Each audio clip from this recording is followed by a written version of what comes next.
A'udzubillahi minasyaitonirrajim. Bismillahirrahmanirrahim. Assalamualaikum warahmatullahi wabarakatuh. Bismillahi walhamdulillah wassalatu wassalamu ala Rasulillah sayyidina Muhammad ibni Abdillah wa ala alihi wa mawala. Allahumma sholli wa sallim wa barik ala sayyidina Muhammad wa ala ali sayyidina Muhammad. Wa dina billahi rabba wa bil islami dina wa bi Muhammadin nabiyya wa rasulah. Wabil Qur'ani imama wabil Ka'bati qiblata wabil mu'minina wal mu'minati ikhwana.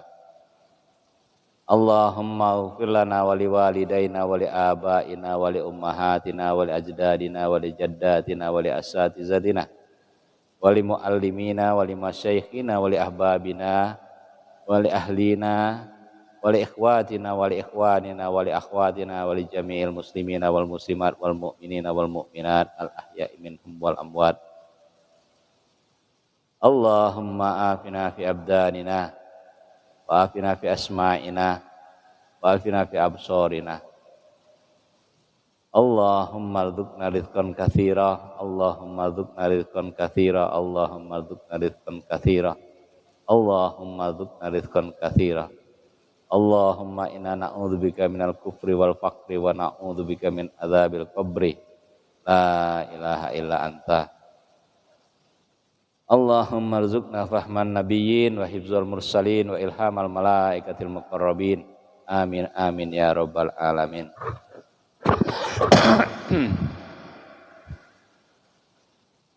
Alhamdulillah, kembali lagi kita ketemu dalam kajian kita kitab Ibanatul Ahkam. Masih dalam pembahasan tentang bab membatalkan wudu, hal-hal yang membatalkan wudu. Balik kami informasikan bahwa kitab Ibanatul Ahkam adalah penjelasan dari kitab Bulughul Maram, merupakan fikih hadis. Jadi hukum fikih berdasarkan hadis-hadis. Alhamdulillah, segala puja dan puji hanyalah milik Allah, Tuhan semesta alam. Kalimat yang kita ucapkan sangat ringan di lidah, tapi insyaallah dengan penuh keikhlasan hati kita mengucapkan kalimat Alhamdulillah sebagai bentuk penghambaan kita terhadap Sang Maha Pencipta Allah Subhanahu wa Ta'ala. Mudah-mudahan dengan keikhlasan hati kita mendapatkan rahmat dan barakah dari Allah Subhanahu wa Ta'ala di dunia maupun di akhirat. Selawat serta salam kita sampaikan kepada junjungan kita, manusia yang terbaik, manusia yang sangat dicintai Allah, manusia yang harusnya hakikatnya kita ikuti ajaran beliau sampai kita mati. Itu baginda Nabi besar Muhammad sallallahu alaihi wasallam. Mudah-mudahan dengan seringnya kita bersalawat kepada beliau, Allah selalu memberkahi kita, dan mudah-mudahan beliau itu Nabi sallallahu alaihi wasallam kenal kita, tahu kita, dan insya Allah kita mendapatkan syafaatnya nanti di yaumil qiyamah. Bapak Ibu sekalian, para hadirin dan juga yang telah bergabung di room kami mengucapkan selamat datang. Terima kasih yang sebesar-besarnya telah bergabung di room kami, dan terima kasih saya ucapkan yang telah menekan tab atau like room kami. Mudah-mudahan kita selalu berada dalam lindungan Allah. Melanjutkan kajian kita kitab Ibanatul Ahkam pada bab membatalkan wudu. Kita masuk kepada hadis yang ketiga, yaitu dari Ali ibnu Abu Thalib radhiyallahu anhu menceritakan hadis berikut. Kuntu rajulan madza'an fa amartul Miqdada ayyash alan nabiyya sallallahu alaihi wasallam fasa'alahu faqala fihil wudu'u muttafaqun alaih walabdu lil Bukhari. Artinya, aku adalah lelaki yang suka mengeluarkan air madhi, maka aku menyuruh Al-Miqdad untuk bertanya kepada Rasulullah sallallahu alaihi wasallam. Lalu Al-Miqdad menanyakannya, Maka Nabi SAW bersabda, mengeluarkan air madhi membatalkan wudu. Hadis muttafaqun alaih. Lafaz hadis menurut riwayat Imam Bukhari. Makna hadis, sopan santun terhadap mertua merupakan hal yang dianjurkan. Hadis ini menceritakan menantu Nabi SAW yang terkalahkan oleh rasa malunya untuk menanyakan masalah agama. Untuk itu ia menyuruh Al-Miqdad agar menanyakan permasalahannya kepada Rasulullah SAW agar beliau menetapkan hukum syariat mengenainya. Maka Rasulullah SAW menjawabnya di hadapan segolongan manusia yang hadir di hadapannya, termasuk pula Ali radhiyallahu anhu itu sendiri. Beliau menetapkan bahwa madhi merupakan salah satu hadas yang dapat merusak wudu, tapi tidak mewajibkan mandi jinabah. Analisis lafaz. Pada lafaz madzaun itu artinya lelaki yang sering mengeluarkan air madhi. Lafaz ini merupakan bentuk mubalaghah. Madhi ialah air putih yang agak kental lagi lengket. Air ini keluar dari zakar ketika bermesraan atau ingat kepada persetubuhan atau ketika hendak bersetubuh. Al-Miqdad Ibnul Aswad adalah salah seorang sahabat yang telah meriwayatkan 42 hadis. Dia adalah jagoan pasukan berkuda kaum muslim ketika perang Badar dan ikut hijrah ke Habasah serta ikut dalam banyak peperangan. Nabi SAW bersabda, Allah telah memerintahkan kepadaku agar mencintai 4 orang. 4 orang itu ialah Ali bin Abi Thalib, Al-Miqdad Ibnul Aswad, Abu Dzar Al-Ghifari, dan Salman Al-Farisi. Fikih hadis. 1. Boleh menyuruh seseorang untuk meminta fatwa. 2. Pergaulan yang baik dengan sesama kaum kerabat. 3. Memakai etika atau sopan santun dan tradisi yang baik dalam menanyakan hal-hal yang dianggap memalukan menurut tradisi, yaitu untuk menghindar agar jangan bertanya secara langsung. 4. Menggabungkan antara maslahat menggunakan rasa malu, yaitu sopan santun, dan tidak sembrono untuk mengetahui suatu hukum. 5. Keluarnya madhi menyebabkan batalnya wudu, tapi tidak mewajibkan mandi. 6. Mengkukuhkan kenajisan madhi dan wajib mencuci zakar darinya, seperti yang dikisahkan oleh riwayat lain yang mengatakan berwudulah dan cuci zakarmu. Itu menurut lafaz yang diketengahkan oleh Imam Bukhari. Itulah hadis yang ketiga yang telah kita bacakan pada bab membatalkan wudu dari kitab Ibadatul Ahkam, beserta makna hadis dan penjelasan hadis serta fikih hadis. Kembali lagi kami ucapkan selamat bergabung yang bergabung di room kami. Terima kasih kami ucapkan kepada Bapak Zal telah mengirimkan hadiahnya, mawarnya. Dan terima kasih kepada yang telah mengulang tab layarnya.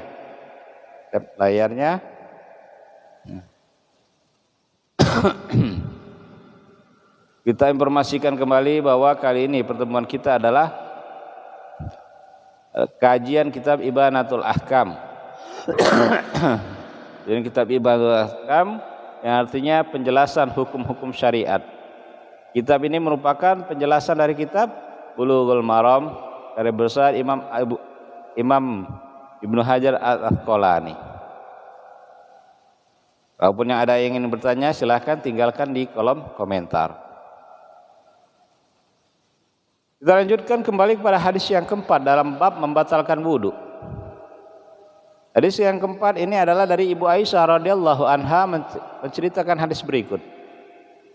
Annan Nabiyya sallallahu alaihi wasallam qabbala ba'da nisa'ihi thumma kharaja ila sholati wa lam yatawadda.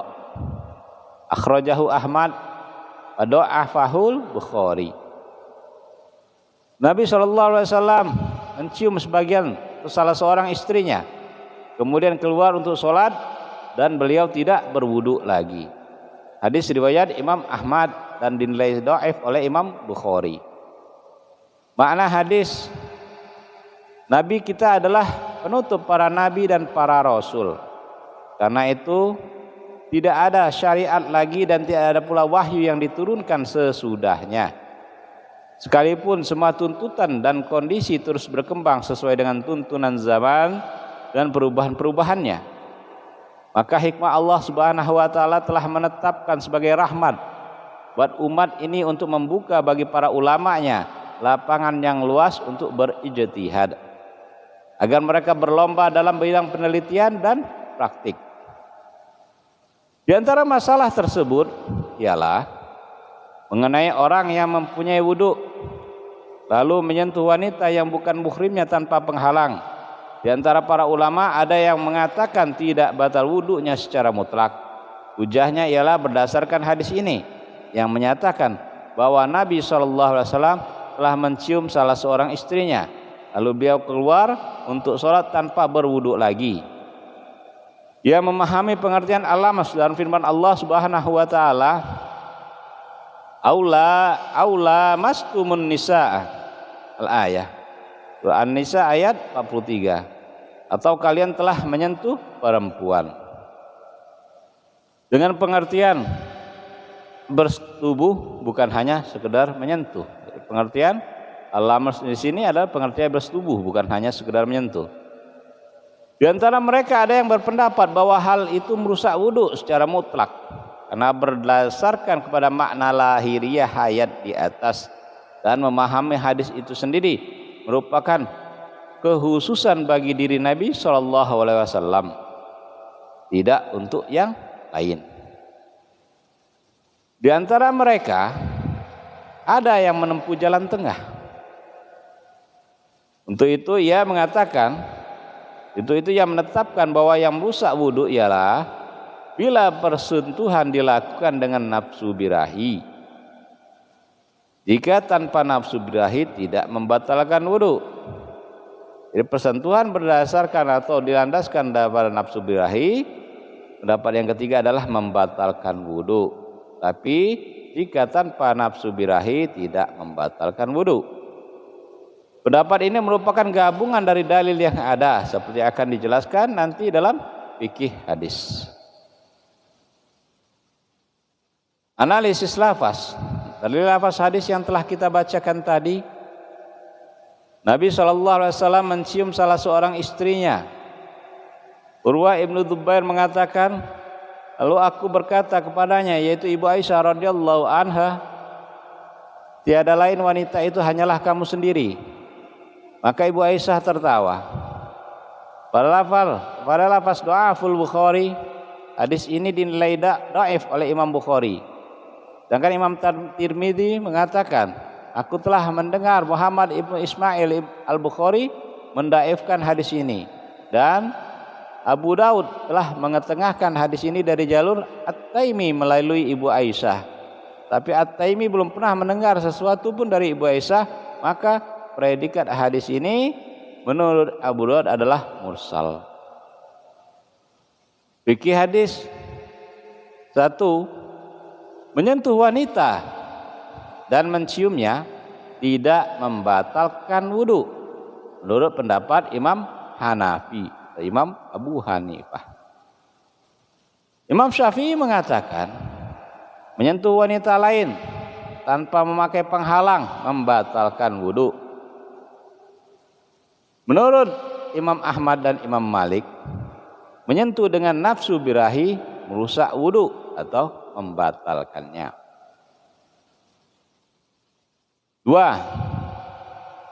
Ciuman merupakan bagian dari persentuhan dan dapat merusak wudhu bila disertai dengan nafsu birahi menurut Imam Ahmad dan Imam Malik. Menurut Imam Abu Hanifah tidak membatalkan wudhu. Sedangkan mazhab Syafi'i mengatakan bahwa hal tersebut membatalkan wudhu bila tanpa penghalang. Jadi dalam hal menyentuh wanita yang bukan mahrim atau istri dan juga istri kita, bahwa ada 3 pendapat di sini yang jelaskan dari fikih hadis. Satu, menurut Imam Syafi'i, terhadap wanita-wanita tersebut yang bukan muhrim dan juga terhadap istri kita, bila menyentuh mereka tanpa penghalang batal wudunya. Ya. Jadi tanpa penghalang batal wudu menyentuh wanita yang bukan muhrim dan juga istri. Pendapat yang kedua, Imam Malik dan Imam Ahmad katakan menyentuh wanita yang bukan muhrim dan juga istri kita dengan tanpa penghalang jika disertai dengan nafsu syahwat atau nafsu birahi maka ia batal.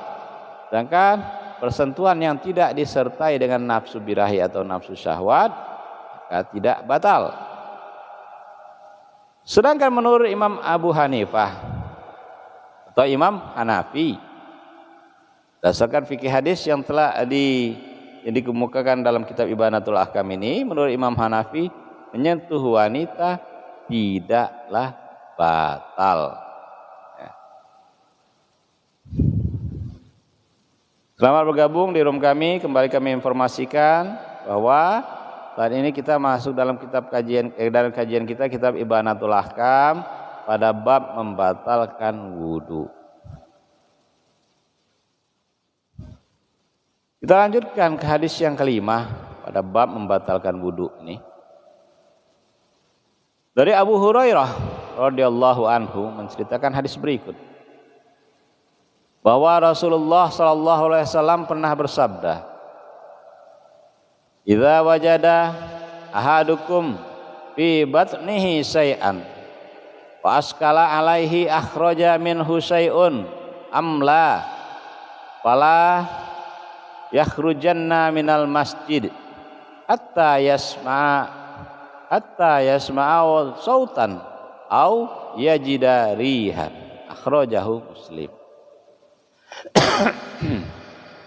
Artinya dari Abu Hurairah radhiyallahu anhu menceritakan hadis berikut bahwa Rasulullah sallallahu alaihi wasallam pernah bersabda, apabila seorang di antara kalian merasakan sesuatu di dalam perutnya, lalu ia masih ragu apakah telah kelar sesuatu darinya atau tidak, maka janganlah ia keluar dari masjid sebelum ia mendengar dari perutnya atau mencium bau sesuatu. Hadis riwayat Imam Muslim.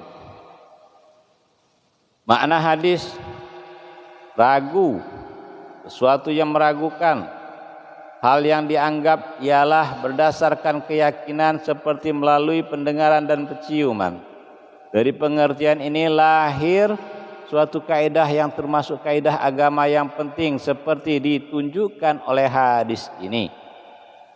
Kaidah yang penting tersebut ialah berpegang teguh kepada asal dan membuang keraguan, serta menetapkan sesuatu seperti asalnya. Dalam kaidah ini terkandung kemurahan agama Islam dan tampak jelas hikmahnya. Seandainya segala perkara ditentukan dengan prasangka dan praduga, niscaya semua keadaan akan pincang dan akan buruklah semua akibatnya. Analisis lafaz.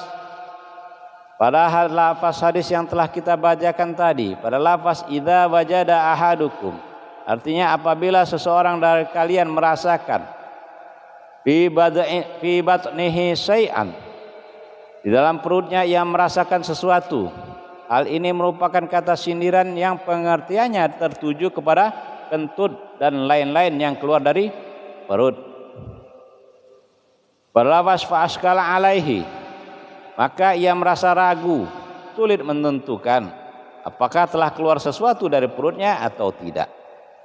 Maka pada lafaz hatta yasma'a sautan au yajidarihan, artinya hingga ia mendengar suara kentut atau baunya. Makna yang dimaksud ialah hingga ia merasa yakin. Kata au artinya atau menunjukkan kalimat tanwi, hingga ia merasa yakin akan keluarnya kentut atau bau. Disamakan dengan keduanya semua hal yang merusak wudu karena keluar sesuatu dari dua jalan, yaitu dari lubang dubur dan lubang kubul. Fikih hadis, dari hadis yang ke-5 yang kita bacakan tadi, di dalam hadis ini terkandung etika atau sopan santun dalam berbicara, yaitu tidak menyebutkan dengan jelas mengenai sesuatu yang menjijikkan kecuali karena darurat. 2. Bau dapat membatalkan wudu, yakni bau yang keluar dari dubur atau kentut. 3. Segala sesuatu itu ditetapkan berdasarkan asalnya, apa adanya, kecuali bila telah yakin ada sesuatu yang bertentangan dengannya. Apabila asalnya suci, maka dianggap suci. Tapi bila telah yakin ada bau atau suara yang keluar dari perut, maka wudu menjadi batal dan tidak suci lagi. 4. Kesucian tidak dapat dihilangkan dengan prasangka, melainkan harus diketahui dahulu penyebab yang menghilangkannya. Hal ini merupakan pengakuan terhadap kaidah fikih yang mengatakan bahwa perkara yang yakin tidak dapat dihilangkan dengan keraguan. 5. Pengobatan terhadap penyakit waswas, yaitu dengan cara mengesampingkannya atau tidak dianggap apa yang diwaswaskan. Jadi berdasarkan fikih hadis, berdasarkan dari hadis yang telah kita bacakan tadi, yaitu hadis yang ke-5, bahwa sesuatu yang meragukan apakah telah keluar sesuatu dari perut kita, baik kentut ataupun itu yang lainnya, atau kencing, kita ragu apakah ia telah keluar, maka sebelum kita merasa yakin bahwa itu keluar, baik berdasarkan baunya atau rasanya, maka hal tersebut tidaklah membatalkan wudu. Ya. Jadi sesuatu yang meragukan tidak bisa dijadikan pegangan atau ketetapan. Selamat bergabung di room kami. Kali kami informasikan bahwa kali ini kita masih dalam kajian kita kitab Ibanatul Ahkam. Kitab Ibanatul Ahkam dalam bab membatalkan wudu. Tadi telah kita bacakan hadis ke-3 sampai ke-5. Ya, pada pertemuan sebelumnya hadis yang ke-1 dan ke-2. Sedangkan untuk rekaman dari pembacaan hadis yang ke-1 dan yang ke-2 ada di channel YouTube kami. Kita lanjutkan hadis ke-6. Allah, setelah ini hadis ke-6 kita interval sambil menunggu kalau ada pertanyaan, yang ingin bertanya, kalau ada pertanyaan silahkan tinggalkan di kolom komentar. Pada hadis ke-6 dari Thalik Ibnu Ali radhiyallahu anhu menceritakan hadis berikut. Qala rajulun masastu dzakari au qala ar-rajulu yamassu dzakarahu fis sholati au qala ar-rajulu yamassu dzakarahu fis sholati alaihi al-wudu. Wa qala an-nabiyyu sallallahu alaihi wasallam innama wa bad'atun minka akhrajahul khamsah wa sahahahu Ibnu Muhibban wa qala Ibnu Madini wa ahsanu min hadithi Busrah. Seorang lelaki bertanya, aku telah menyentuh zakarku. Atau ia, yaitu Thalik sendiri yang bertanya, seorang laki menyentuh kemaluannya dalam sholat, apakah ia harus wudhu lagi? Maka Nabi SAW menjawab, sesungguhnya hal itu merupakan suatu bagian dari tubuhmu. Hadis riwayat Imam yang 5 dinilai sahih oleh Ibnu Hibban. Ibnu Madini mengatakan bahwa hadis ini lebih baik daripada hadis busrah. Makna hadis, mengingat sholat merupakan keadaan bermunajat di hadapan Tuhan yang maha tinggi lagi maha perkasa. Maka syariat mensyaratkan orang yang melakukannya harus dalam keadaan suci agar diizinkan untuk memasuki keadaan yang agung itu. Mengingat memegang atau menyentuh aurat kebanyakan dapat membangkitkan birahi dan perbuatan ini dapat mengakibatkan terkena najis, maka dalam permulaan Islam syariat tidak menjadikannya dapat merusak wudu karena kasihan kepada umat. Tapi setelah hukum Islam telah kuat, syariat menjadikan masalah menyentuh kemaluan merusak wudu sebagai tindakan preventif. Tapi di antara para imam ada yang berpendapat bahwa hal itu tidak merusak wudu secara mutlak, berlandaskan kepada hadis tolik dan berpegang kepada kaidah asal. Analisis lafaz. Pada lafaz masastu, makna yang dimaksud dengan al-masu ialah bertemunya dua kulit tanpa penghalang. Pada lafaz bad'atum minka merupakan bagian dari anggota tubuh, sama halnya dengan anggota tubuh lainnya seperti tangan dan kaki. Fikih hadis, memegang atau menyentuh kemaluan tanpa memakai penghalang tidak merusak wudu. Demikian menurut mazhab Imam Abu Hanifah.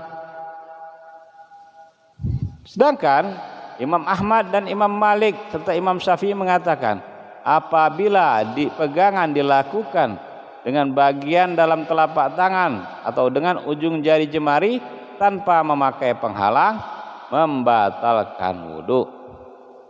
Tapi jika penyentuhan dilakukan dengan bagian luar telapak tangan tidak merusak wudu. Mereka menjawab hadis ini bahwa hadis ini telah dimansukh oleh hadis busrah yang akan diketengahkan oleh penulis untuk menetapkan bahwa hadis busrah memansuh hadis tolik. Jadi pada bagian fikih hadis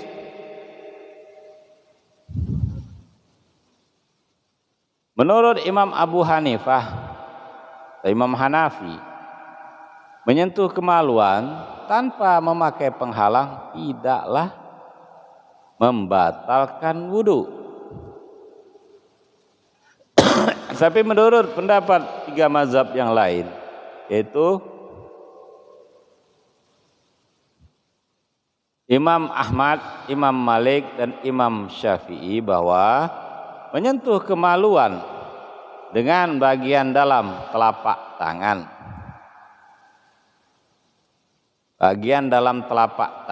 dan jari jemari, maka dia membatalkan wudu. Sedangkan menyentuh bagian dari luar telapak tangan tidaklah membatalkan wudu.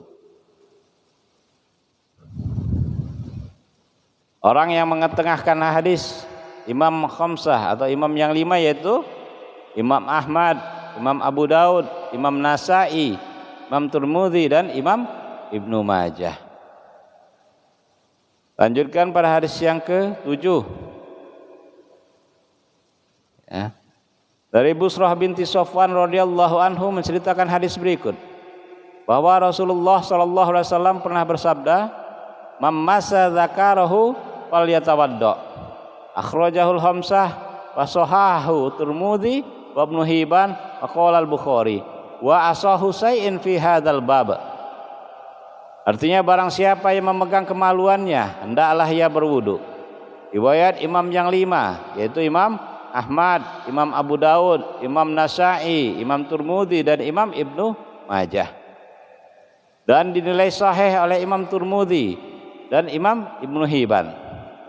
Imam Bukhari mengatakan bahwa hadis ini adalah hadis yang paling sahih dalam bab ini, yaitu bab menyentuh kemaluan tanpa penghalang. Makna hadis, Perkara berlaku hati-hati dalam agama merupakan hal yang dimaklumi secara darurat untuk demi memelihara akidah dan menjaga agar ibadah tidak kemasukan hal yang membatalkannya. Karena itu syariat melarang memegang kemaluan agar hal tersebut tidak membangkitkan birahi dan menghindarkannya agar tidak terkena kotoran. Fikih hadis: menyentuh kemaluan tanpa penghalang dengan bagian dalam telapak tangan atau ujung jari jemari membatalkan wudu. Demikianlah menurut mazhab Syafi'i, Imam Ahmad dan Imam Malik. Jadi berdasarkan tiga mazhab ini, menyentuh kemaluan dengan bagian dalam telapak tangan, bagian sini, menyentuh kemaluan tanpa penghalang membatalkan wudu, ya. Demikianlah dari hadis-hadis yang telah kita bacakan tadi, dari hadis yang ketiga sampai hadis yang ketujuh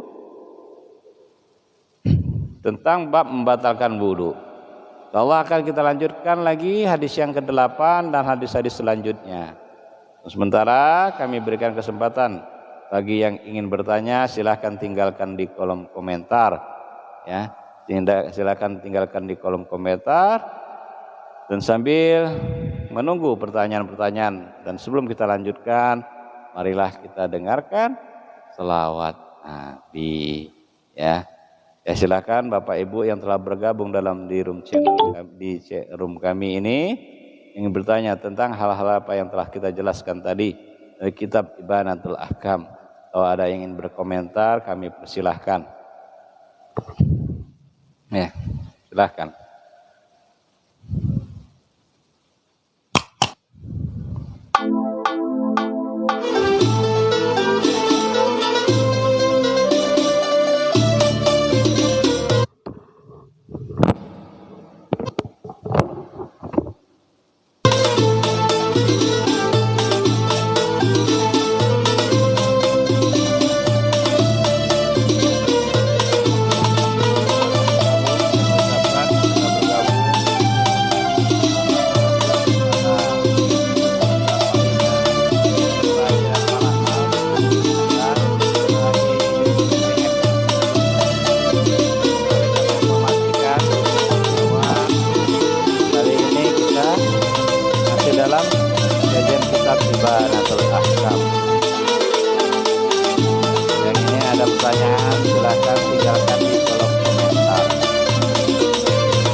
Ya.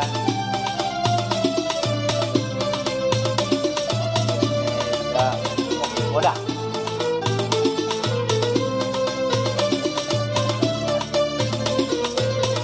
Ayatnya.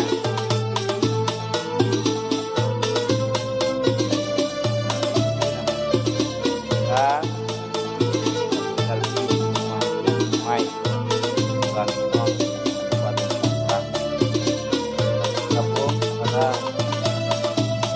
Bangkok itu lampu. Gabung mood.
Bergabung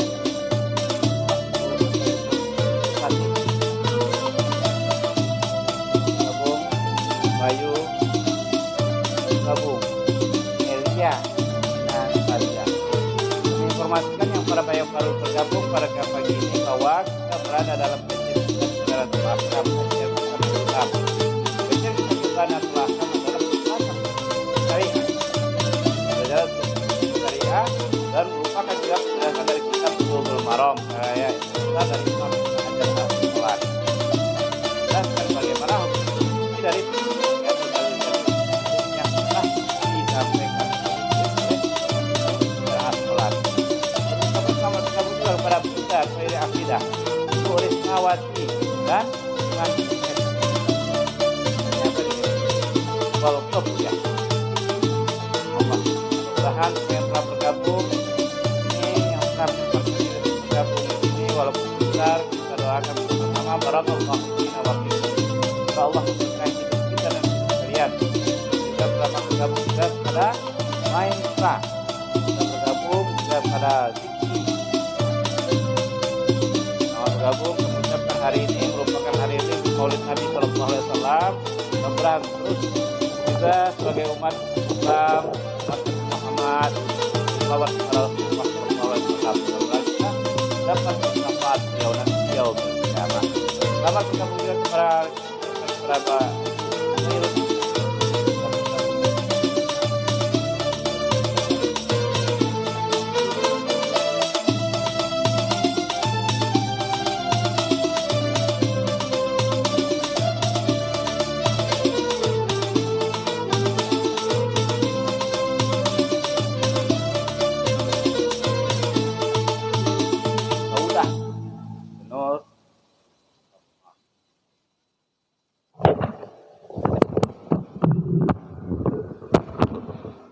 Kembali kita lanjutkan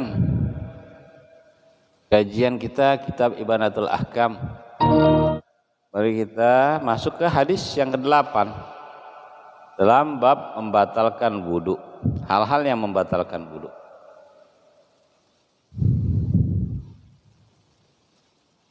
Dari hadis yang ke-8 ini,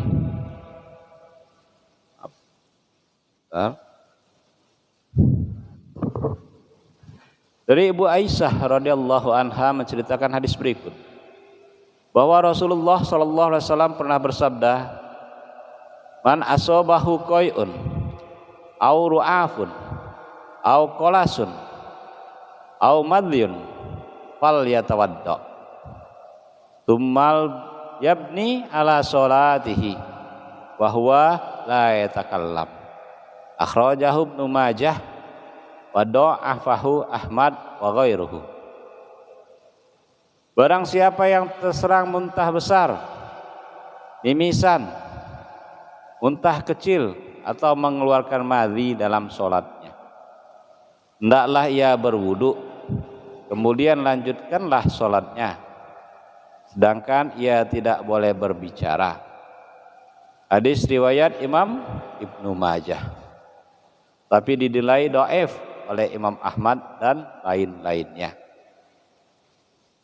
Makna hadis, Ibu Aisyah radhiyallahu anha menceritakan sebuah hadis bahwa Rasulullah sallallahu alaihi wasallam pernah memberitahukan, barang siapa yang mengalami muntah besar, mimisan, muntah kecil atau air madhi, sedangkan ia mengerjakan sholat, hendaklah ia mengulangi wudunya. Pengertian yang disimpulkan dari hadis yang menyatakan meneruskan sholat sesudah keluar darinya dan mengulangi wudu tanpa berbicara, masalahnya masih diperselisihkan. Imam Malik dan Imam Abu Hanifah atau Imam Hanafi mengatakan bahwa ia harus melanjutkan sholatnya dan sholatnya tidak batal,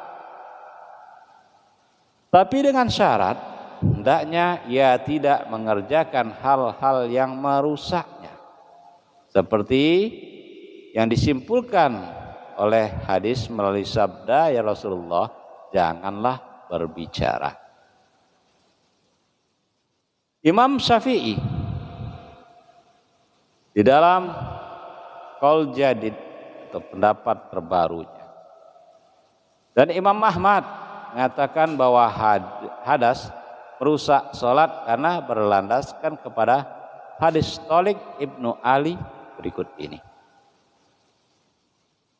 Idza fasha ahadukum fis sholati falyansharif wal yatawadda wal yu'idis sholah.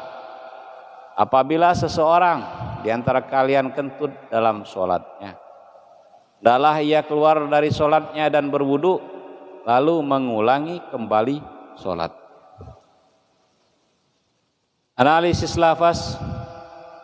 Pada lafaz man asobahu, barang siapa yang mengalami muntah dan seterusnya. Pada lafaz qayyun, muntah besar yang keluar dari lambung melalui mulut. Pada lafaz ru'afun, darah yang keluar dari hidung, lazimnya disebut mimisan. Pada lafaz qolasun, sesuatu yang keluar dari tenggorokan sepenuh mulut atau kurang dari itu, tapi ya bukan muntah, jelasnya ialah muntah kecil. Pada lafaz madiyun, air putih yang agak kental atau air bening yang agak kental, keluar ketika bermesraan atau menginginkan bersetubuh dan ingat kepada bersetubuh. Pada lafaz do'afahu Ahmad, dirofakkannya hadis ini kepada Nabi SAW merupakan keliruan yang benar, ialah hadis ini mursal. Fikih hadis. 1. Wudu dapat merusak karena muntah besar dan muntah kecil dari mulut, keluar darah dari hidung, serta mengeluarkan air madhi dari kemaluan. Para ulama mempunyai beberapa pendapat mengenai masalah tersebut.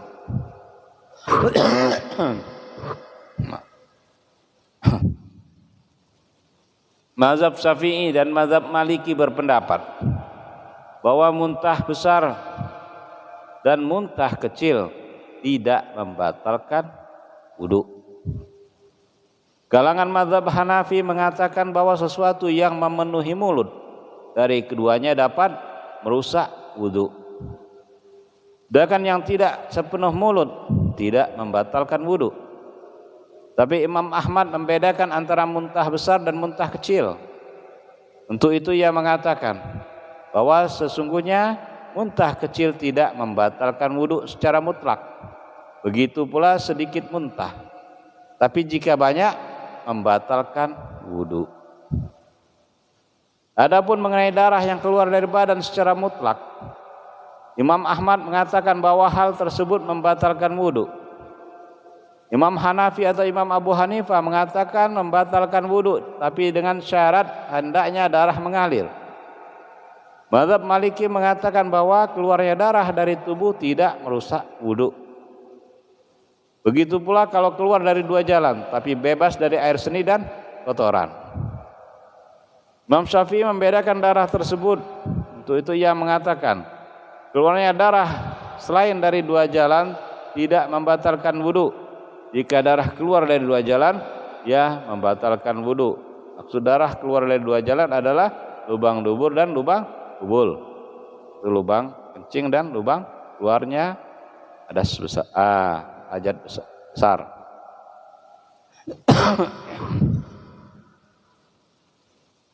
Mengenai air madhi, para ulama sepakat bahwa wudu menjadi batal karena mengeluarkannya. Fikih hadis yang kedua, sholat batal karena berhadas dengan sengaja. Menurut pendapat jumhur ulama.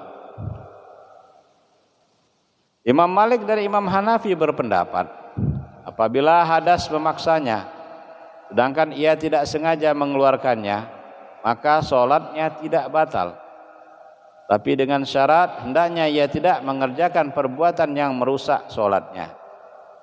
Karena berdasarkan sabda Rasulullah SAW yang mengatakan janganlah ia berbicara.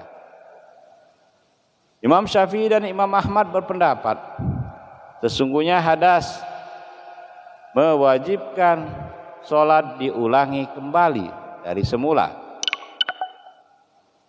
Pendapat ini berdasarkan kepada hadis yang mengatakan idza fasa ahadukum fis sholati falyansharif wal yatawaddo wal yu'id.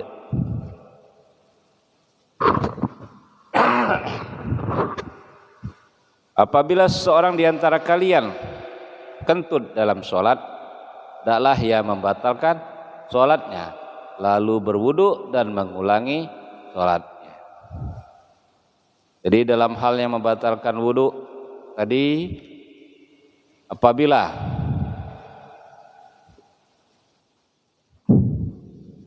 keluar muntah kecil, muntah besar, mimisan, ataupun keluar madhi, maka wudunya batal. Tetapi dari 4 pendapat,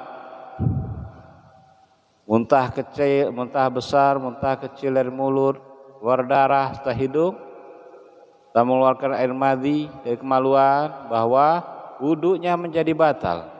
Tapi menurut Imam Hanafi dan Imam Malik, sholatnya tidak batal. Jadi cukup ulangi wudunya, ya, mari melanjutkan sholat asal dengan syarat tidak berbicara. Menurut Imam Syafi'i dan Imam Ahmad, wudunya batal maka sholatnya pun batal. Dan itu harus diulangi sampai selesai. Jadi diulangi kembali sholatnya dan lakukan secara sempurna.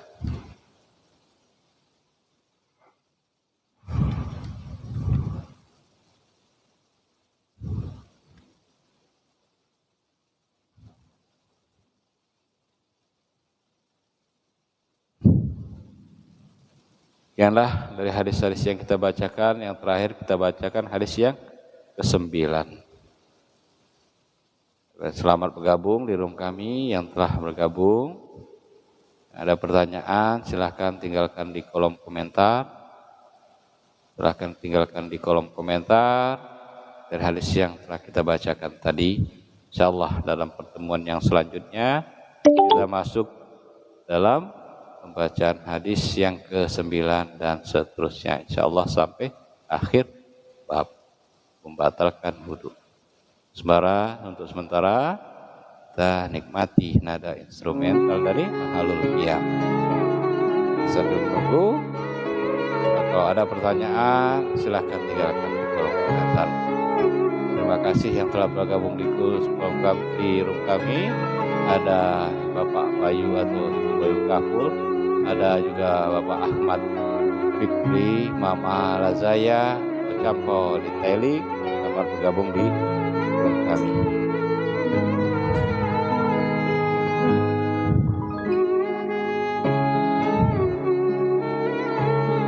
Pertanyaan silahkan dari persahabatan. Beberapa menit sebelum kita akhiri dari channel live kita ini, silahkan.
Assalamualaikum warahmatullahi wabarakatuh. Kali kita informasikan bahwa kita adalah kajian kitab Ibanatul Ahkam. Belajar kitab Ibanatul Ahkam ada di Kerajaan. Silakan, ini contoh kitabnya kitab Ibanatul Ahkam. Ucapkan Waalaikumsalam warahmatullahi wabarakatuh pada Bapak Ibu Din Sinergi. Selamat bergabung di channel ada di room kami. Pada kesempatan ini merupakan kembali kami buka forum tanya jawab dari kajian kitab Ibanatul Ahkam tadi yang telah kita bacakan pada bab membatalkan wudu. Pada bab membatalkan wudu hadis yang ke-3 sampai 8. InsyaAllah dalam pertemuan selanjutnya kita akan masuk dalam hadis yang ke-10 dan 9 dan selanjutnya.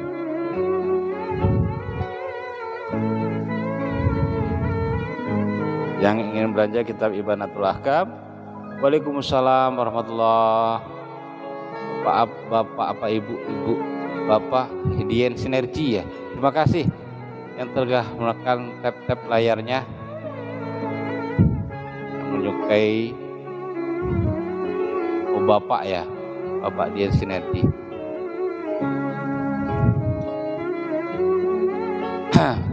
Bapak, kami informasikan bahwa kita di sini secara live ada kajian kitab Ibanatul Ahkam. Kitab Ibanatul Ahkam ini adalah penjelasan hukum-hukum syariah dan juga penjelasan dari kitab Bulughul Maram, karya besar dari Imam Ibnu Hajar Al-Asqalani. Selamat bergabung juga Rizky Okta, selamat bergabung juga Rici Gusneti. Ahlan wa sahlan wa marhaban. Syukran katsiran fi hudurikum. Terima kasih yang sebesar-besarnya atas kehadiran kalian semua. Dan hadis-hadis yang telah kita bacakan tadi dan penjelasan hadis-hadis setelah penjelasan fikihnya berdasarkan kitab ini. Kalau ada pertanyaan silahkan tinggalkan di kolom komentar. Kita ucapkan hari ini adalah hari libur Maulid Nabi Muhammad sallallahu alaihi wasallam atau kelahiran Nabi Muhammad sallallahu alaihi wasallam. Mudah-mudahan mulai kapan live streamingnya Pak Ustadz? Kalau tadi sekitar jam berapa? Jam 6 ya tadi ya? Jam 6 ya tadi. Kalau mau dengar rekamannya silahkan ada di channel YouTube kami. Insyaallah saya akan upload hasil rekaman ini secara full, tidak diedit ke channel YouTube kami.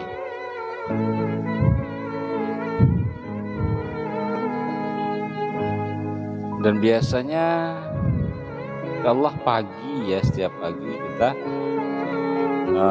ada live. Insyaallah mudah-mudahan saya bisa istiqomah. Dan biasanya juga ada Jumat, Sabtu, Minggu ba'da asar. Dan juga ada kajian live dan juga secara offline yang ada jamaah di Masjid Al-Fat Perumahan Binong Permai, Kelurahan Binong, Kecamatan Curug, Kabupaten Tangerang. Dan juga setiap malam Ahad jam 8 malam. 8 malam ini kami kajian secara live.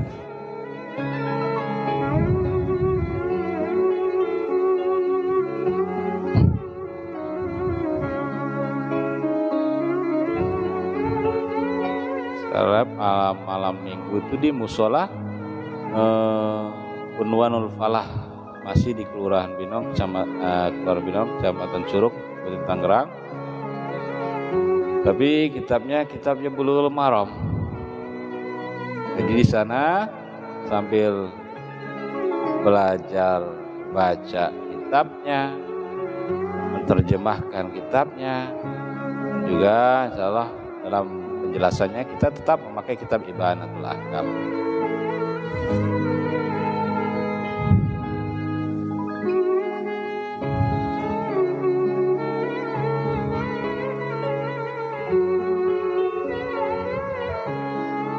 Terima kasih yang sudah Bapak Dian Sinergi, terima kasih yang telah tap layarnya ya. Jadi Bapak dan semua yang telah hadir untuk pertemuan kali ini kita akhiri dulu sampai sini. Insyaallah kita akan ketemu lagi dalam live selanjutnya. Terima kasih Bapak Adri yang telah tap layar, Pak Hamdi Gonta, dan juga yang telah bergabung.